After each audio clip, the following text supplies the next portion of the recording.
Of the day, a veldfire has been reported to be raging in the Kharas Mountain areas of the Kharas Region since Wednesday. A farmer who confirmed the veldfire said farmers are struggling to put out the fire. Anerie Strauss from Kharesburg, one of the secretaries for the fire groups in the Kharas area, now joins us with more. A very good evening, Ms. Strauss. Thank you so much for joining us. Thank you so much. Now, what's the latest update you can give us with regards to the fire?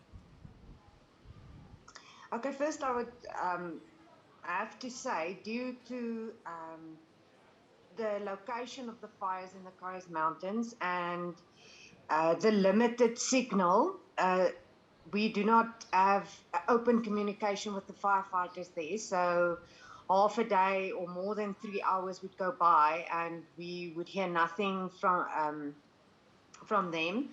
But currently, there's still 5 farms who's burning actively now, and it's there's some of the places that cannot be controlled right now due to the harsh terrain, and the access is limited to in the mountains.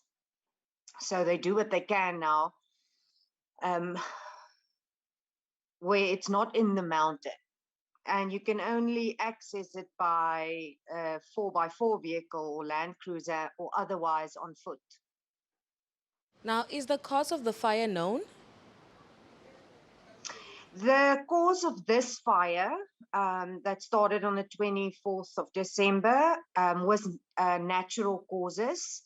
There was heavy weather the day before or the night before, and it started deep in the mountains. So nobody lives near the place where it started burning. So we believe that it was natural causes like lightning, and it smoldered and then it started burning.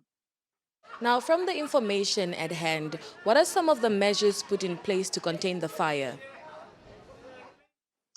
So after the fire we had the 11th of October, where 140,000 hectare burned down, we are every farmers community in the Kharas area um, created firefight groups, and each group has a leader and a secretary, and we have we have a few WhatsApp groups where we communicate, or you send out an SOS if there's a fire on your farm, and you send a location.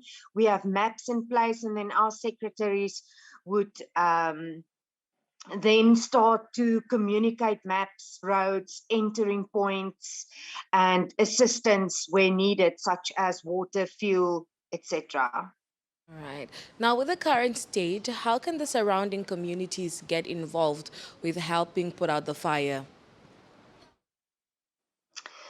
So, due to the harsh terrain, it's not easy to access the fire via any vehicle. So, the most needed support is resources such as water.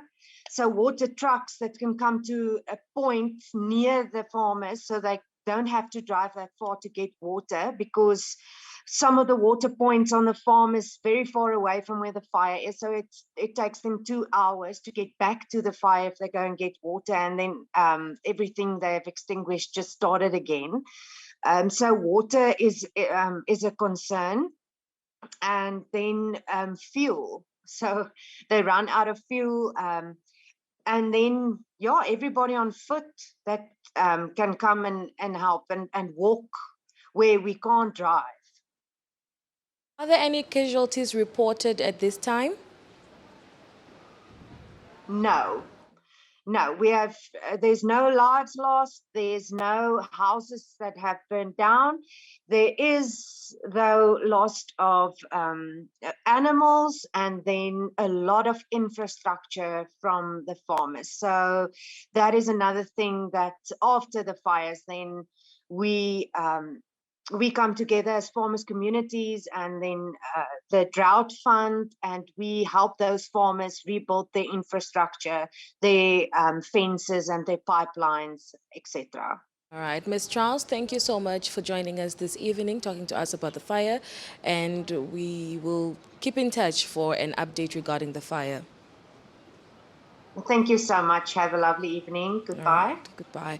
Anerie Strauss joining us there. She is part of the Kharas community firefighters. She was talking to us about the raging fire that's currently happening in the Kharas Mountain.